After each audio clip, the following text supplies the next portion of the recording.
Shalom, selamat pagi anak-anak semuanya.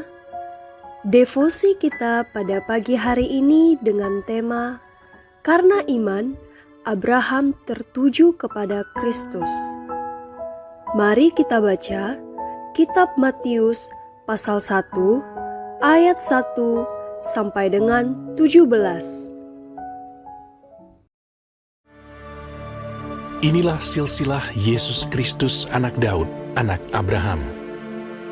Abraham memperanakan Ishak, Ishak memperanakan Yakub, Yakub memperanakan Yehuda dan saudara-saudaranya, Yehuda memperanakan Peres dan Zerah dari Tamar, Peres memperanakan Hezron, Hezron memperanakan Ram, Ram memperanakan Aminadab, Aminadab memperanakan Nahason, Nahason memperanakan Salmon, Salmon memperanakan Boas dari Rahab, Boas memperanakan Obed dari Rut, Obed memperanakan Isai, Isai memperanakan Raja Daud, Daud memperanakan Salomo dari istri Uria, Salomo memperanakan Rehabeam, Rehabeam memperanakan Abia, Abia memperanakan Asa, Asa memperanakan Yosafat, Yosafat memperanakan Yoram, Yoram memperanakan Uzia, Uzia memperanakan Yotam, Yotam memperanakan Ahas,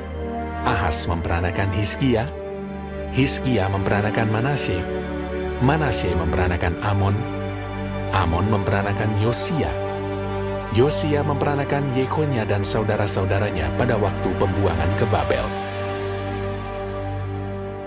Sesudah pembuangan ke Babel, Yekonya memperanakan Sealtiel, Sealtiel memperanakan Zerubabel, Zerubabel memperanakan Abihud, Abihud memperanakan Eliakim, Eliakim memperanakan Azor, Azor memperanakan Zadok, Zadok memperanakan Akim, Akim memperanakan Eliud, Eliud memperanakan Eleazar, Eleazar memperanakan Matan, Matan memperanakan Yakub, Yakub memperanakan Yusuf suami Maria yang melahirkan Yesus yang disebut Kristus.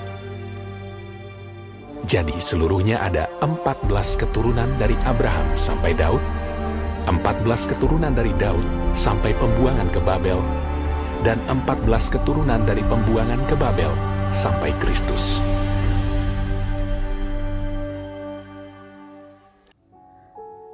Pada devosi hari ini, kita masih membahas salah satu tokoh Alkitab, yaitu Abraham.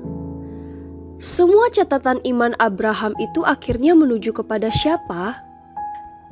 Semua hal yang dilakukan karena iman itu apakah hanya untuk membuktikan bahwa iman Abraham itu betul iman yang sejati, lalu supaya kita juga meneladaninya?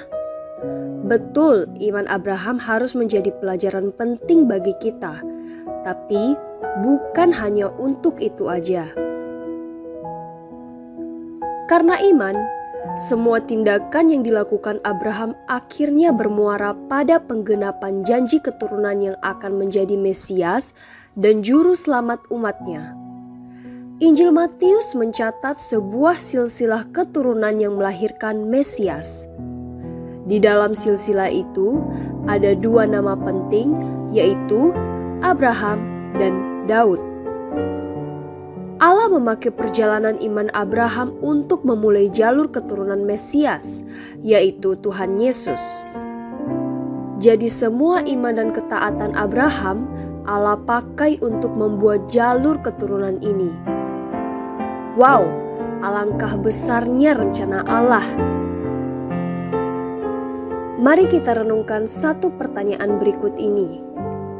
Iman Abraham itu akhirnya menuntun jalur hidupnya berbagian dalam apa?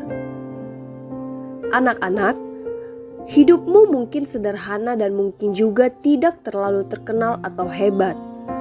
Tapi satu hal yang harus engkau sadari yaitu Allah memakai setiap hidup kita untuk menyatakan rencananya yang belum dapat engkau lihat sekarang. Maka, berjalanlah selalu dengan Kristus. Untuk menutup devosi kita pada pagi hari ini, marilah kita berdoa bersama. Bapa di sorga, beri kami pengertian bahwa hidup kami bukan untuk diri kami, tapi untuk berbagian meskipun kecil, tapi dalam rencanamu yang besar dan mulia. Dalam nama Tuhan Yesus, kami berdoa. Amin. Tuhan Yesus memberkati.